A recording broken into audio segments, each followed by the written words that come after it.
Pitcher Nail Down. I'm Jason Gilbo, JGilbo11. With me is Russell Clay at Russell J. Clay. Taking a look at pitchers on tonight's 12-game slate. And for me, it just feels like one of those nights where all these guys kind of fall under a GPP type tag pitcher, kind of more than what cash game guys you'd like to use.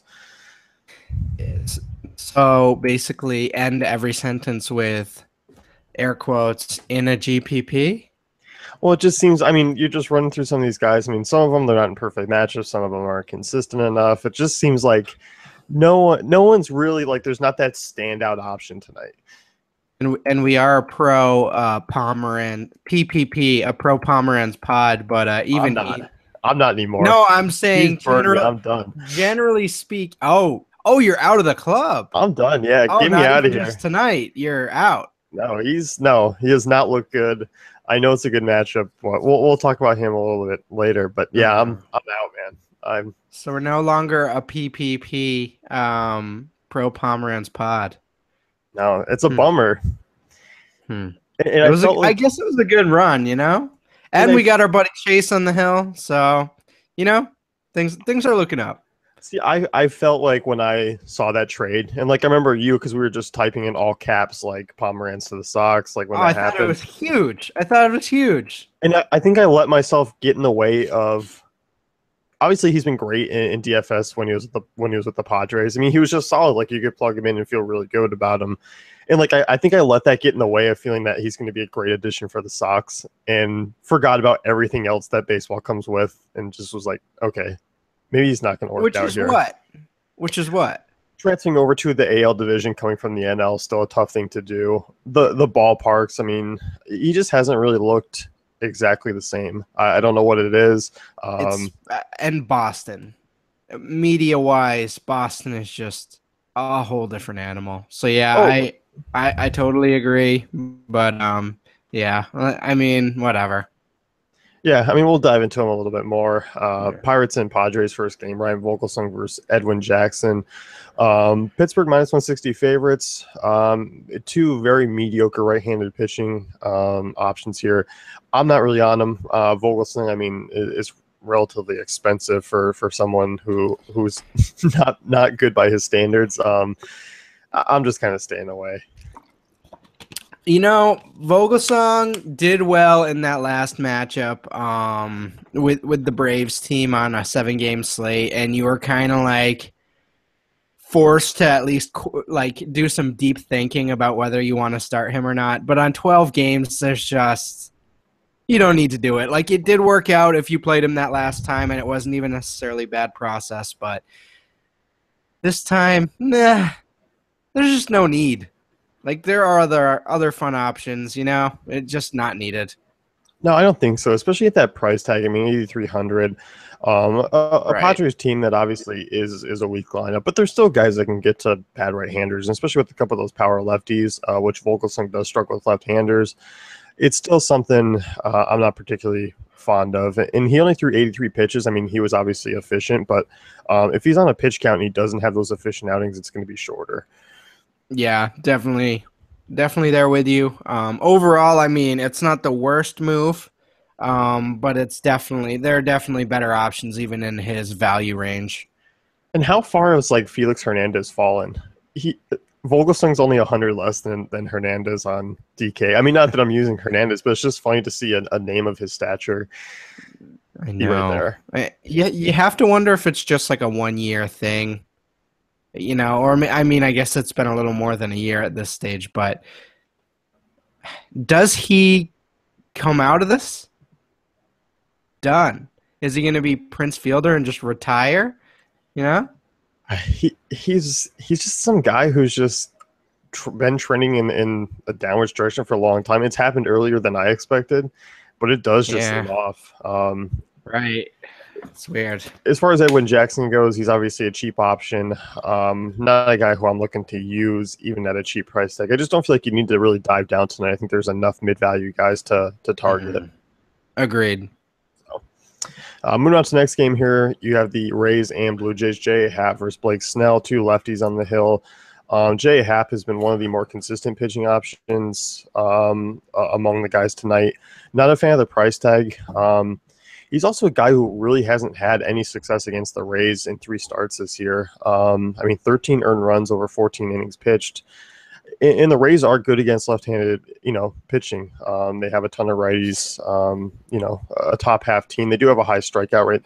The loss of Brandon Guyer certainly is a step backwards, but overall, I don't think Hap will have a bad start again, but I don't think he's going to live up to that price tag. And so those numbers kind of add up for the Rays. They, like you mentioned, they're pretty good against left-handed pitching. So I mean, it kind of makes sense, but at the same time, on tonight, I don't mind totally overpaying for him. At least in tournaments. Not really bordering on cash for me, but at the same time, I'm totally fine with overpaying for him. He's just pitched so well of late. I get the concern and understand that the Rays have a decent matchup against lefties, but at the same time, Hap's pitched so well. I feel like it's worth at least consideration in tournaments. Yeah, I definitely think tournament play, he's fine, just because the Rays do have that high strikeout rate, 25%, and they are a kind of a boomer bust offense still. In the Rogers Center, I mean, obviously a little concerned, but Hap has pitched well there. And on the other side, I mean, Blake Snell, obviously a guy who is talented, but once again, I don't think he's the lefty I'm looking at in that price range. I think I'm kind of looking elsewhere. Yeah, I think you can just take the night off from Snell. I don't think DFS players have. It's really been a profitable strategy to start non-aces against the Blue Jays over the last few years. Yeah, but I mean, this year's been a little different. I mean, we saw last night Drew Smyly, come out and throw well against Toronto. But nobody started Drew Smyly. No, but I mean, I find Snell to be actually a better pitcher than Smyly is. So I don't mind him on FanDuel as kind of a one-off, crazy GPP play. But it's obviously kind of high risk, high reward. Meh. I'm just telling you that Jay's offense does not scare me anymore. I know there's front loaded with some big names, and there's some downside. But I think as the season's gone on, I've been okay with using against them in GPPs, just because people still. Oh, okay. So basically, they're the New York Knicks. All right, I got you, Jason. That's cool. All right, let's move on. The New York Knicks. Just a bunch of old, formerly good players. No. I hear you. No, that's fine. It's kind of like Donaldson's Carmelo and. No way. Yeah, no, I got you. Stop it. No, that's a horrible comparison. No. Bautista is Carmelo.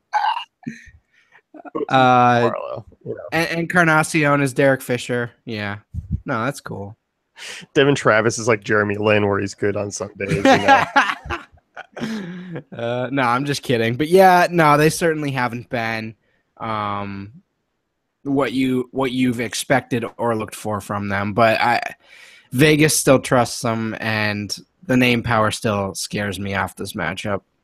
But I get it. Yeah, I mean, I definitely think that's going to be the case, which is why I think it's kind of an interesting pivot move to kind of go against it. Mm-hmm. Diamondbacks and Mets, Robbie Ray versus Bartolo Colon, and Robbie Ray is the guy I'm really interested in tournaments. He's the lefty in that mid-range that I'm definitely having my eye on tonight, just because he takes on a Mets team that, without Cespedes, they already ranked 21st in WOBA against lefties, 22% strikeout rate. Ray's got a phenomenal strikeout potential here. I totally agree, and we didn't discuss this before the show, but this is the guy I'm targeting in that mid-range there. Again, I don't see much need for a lot of the mid-range guys because I think this is a really good matchup. This Mets team they put a really nice bandage over it with Jay Bruce. Ever since that happened, I kind of look at their lineup and I'm like, you know what? It's not that bad. But on good lefties versus this lineup, they're still going to be really susceptible to getting shut down by that type of situation. So, yeah, I like Ray. I think his ceiling is increased. He's in cash play for me. Yeah, I mean, you look at Ray. I mean, the highest strikeout rate on the night slate goes to Robbie Ray here. I mean, 28%, 11.2% swinging strike rate. He is a little boomer bust, but I think he's going to be fine in this ballpark and in this matchup. under 6 strikeouts has only happened just 5 out of 22 starts. I mean, that's incredible for this guy. I mean, we saw it obviously in his last few starts. I mean, he was very, he gave up a ton of Yes. runs, but Uh-huh. 37 strikeouts over his last 4 games. In a better ballpark against a worse offense, I'm definitely fine with him, and I really like his FanDuel price quite a bit. 7,800 DK. It's a little overpriced, but I'm still going to be looking to use him just because of the slate. Yeah, and I mean he is giving up a lot of runs, and hey, that gives room a little leeway for Jay Bruce to hit a homer. And like that's fine. It doesn't even matter because his strikeout rate's just so high of late. I mean, he's been doing this for a while now, so I'm totally fine with paying up for him a little bit. Yeah, and Bartolo Colon on the other side. Um, I don't Nice know. tournament guy. Nice tournament guy for 59 on DK, but overall, I don't trust Vegas on this one. I think this could be a little uglier than what Vegas portrays here. And I also think I actually think Ray's in a pretty decent spot to get a win here. So I don't know. That's my take on it. No, I definitely agree with you. I do think that the run support should certainly be there, which is why I'm not really on Cologne. But obviously, I mean, you look yesterday, Wellington Castillo left, before the game. I doubt he's playing today. Yasmani Tomas was scratched. So it might be one of those things where it might be a bad lineup that Bartolo Colon can kind of get through and throw a quality start against. So I'm gonna read the last 7 starts for Cologne. So last start earned runs in his last 7 starts 1, 5, 1, 6, 0, 6, 2. Like that is complete. Actually, you know what? That's kind of consistent, but it's complete. It's like consistent randomness. It's like I'm covering my eyes and like throwing darts. Like I just don't know what I'm going to get with Cologne. It's just completely. I mean, it was the Nationals, Cubs, and Rockies the games where he sort of got beat up. And I kind of feel like, in the grand scheme of things, I like this Diamondbacks lineup more than I don't. So I feel like they could fall on that side of the page today. Yep, I definitely think so. Yankees and Red Sox, Drew Pomeranz versus Nathan Eovaldi. Red Sox minus 180 favorites. Pomeranz, he's the guy, I mean, we talked about a little bit before the show. Really hasn't had the big swinging strikes that he had over in San Diego. Did pitch pretty well against Seattle, but didn't pick up the win, which is a little bit disappointing. He did walk 6 in that game. And all of a sudden he's given up homers. I know. Before that was the issue. I mean, he came over and all of a sudden he's given up a homer in each start that he's played in with the Sox. For me, it's just not a guy I'm looking to use anymore. I think the upside's a little bit capped now. I think at his price tag, he's not worth it. If he was $1,000 cheaper, sure, I'd take a look. But now, price considered, I'm just not on him. This is such a sad day. It's cloudy out, man. It's rainy. It's the mood. This was the Jason Gilbo early in the season that was touting Pomeranz facing Clayton Kershaw, and now you've been reduced to just fading him. It's a sad day, but yeah, I don't disagree at all. I want to target this Yankees lineup. I think they are exploitable, but you are worried about Pomeranz right now. I mean, if you aren't, I think you're a little off here. So I think we do have to use caution when thinking about Pomeranz, and I think we can throw his season long and splits over the last few years kind of out the window because he's in a very different position now. Yeah, and there was kind of those rumors coming out that the Red Sox weren't aware of some medical news that the Padres disclosed. I mean, who knows if Pomeranz is even healthy at this point?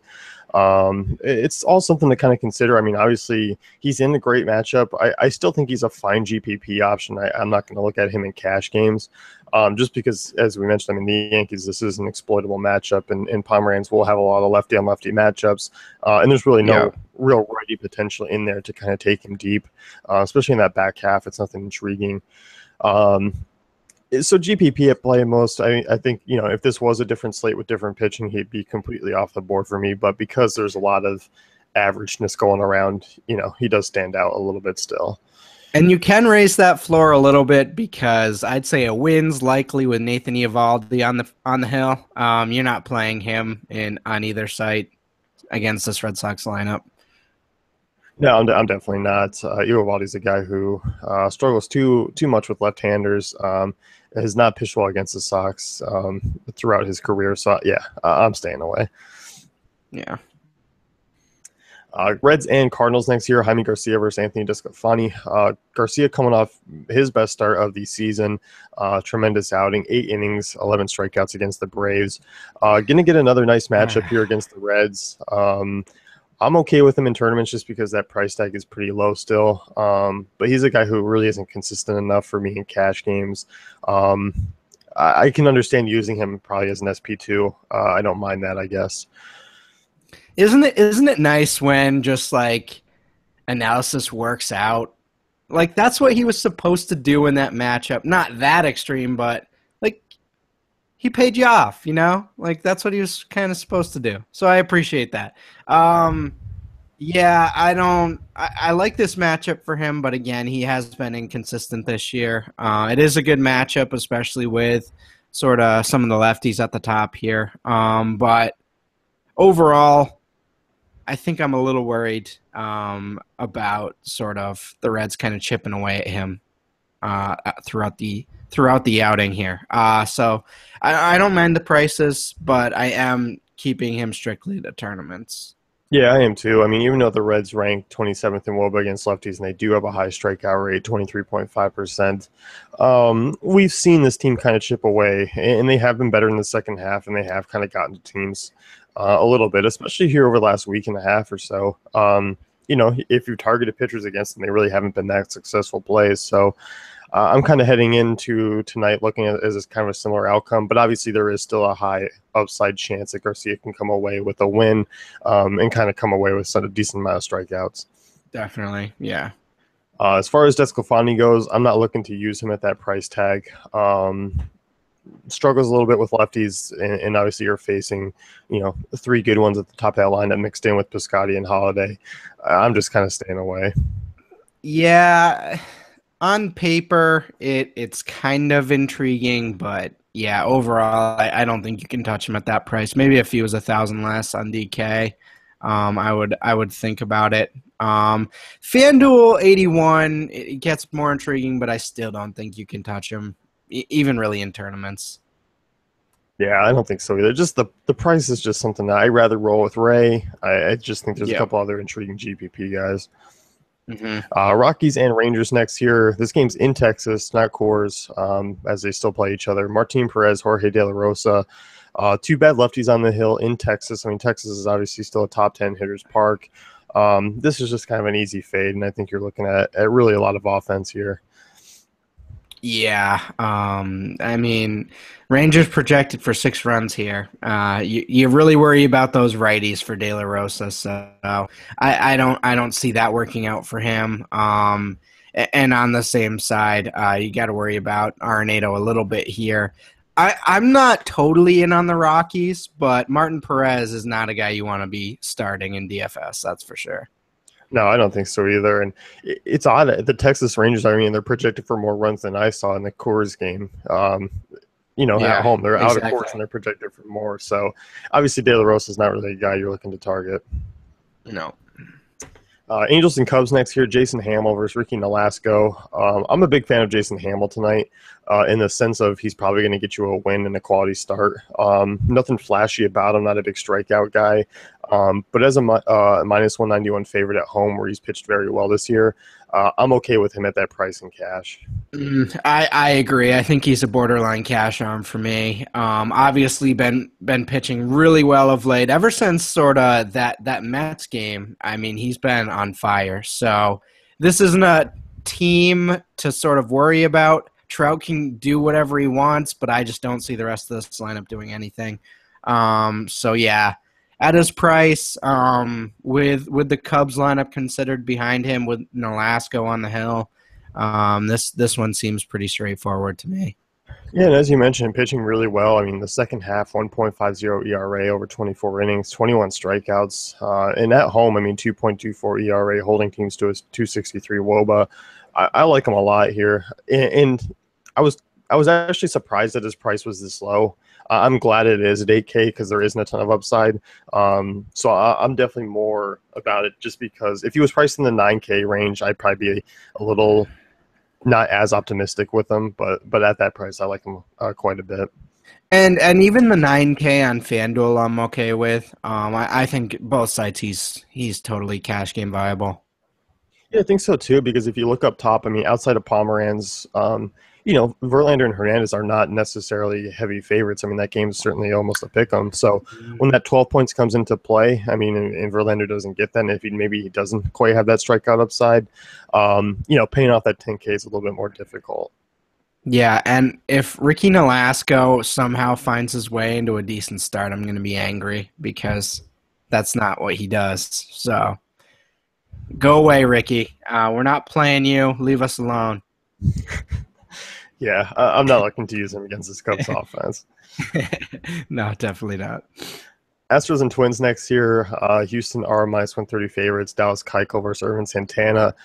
This one I feel like is a tricky game to kind of break down because obviously you have a Twins offense that, they are good against lefties. There is a lot of power there. They also have a fairly high strikeout rate, 23.4%.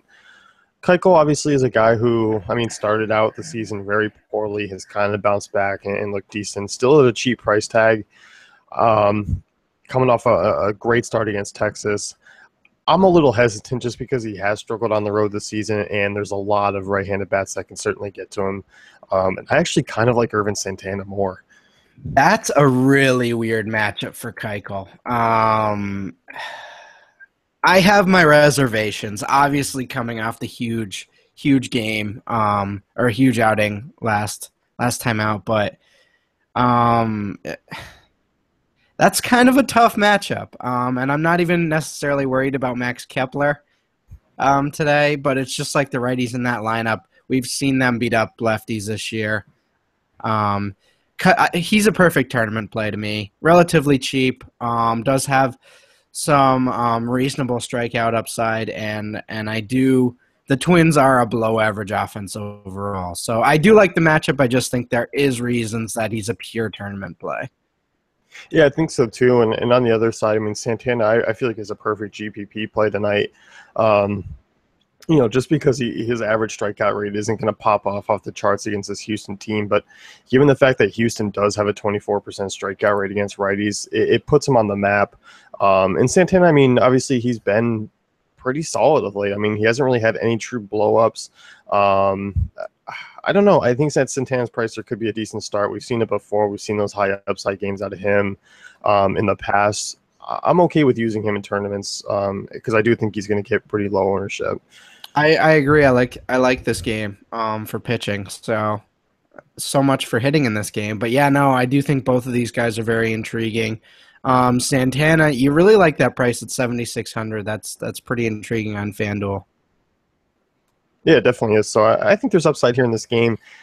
In overall, I don't find myself taking a lot of hitters here, but I could also see it going completely the other way too. For sure.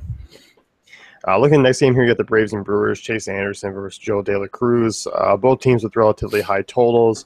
Obviously, both are cheap arms. I don't feel like I need to do this to myself at all. Well, two average righties. We have seen Chase. We have seen Chase do well in some positive matchups like the Phillies, the A's, the Pirates. Like,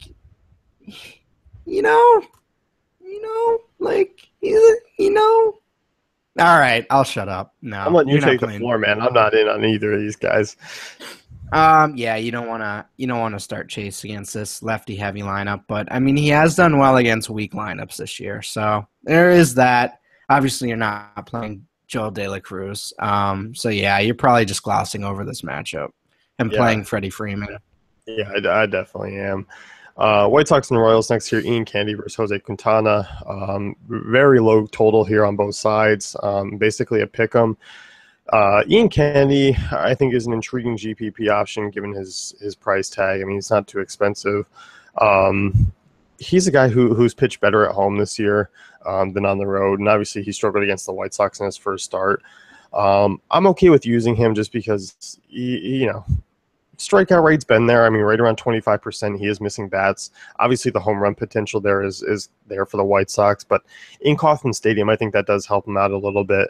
I'm okay with him in tournaments.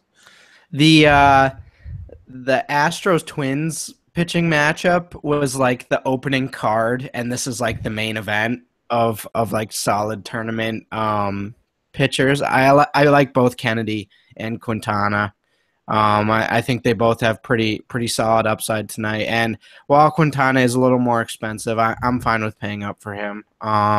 We've kind of seen this Royals team take quite the dip this year, so I'm okay with that. And Kennedy, again, another tournament arm that I feel pretty comfortable with.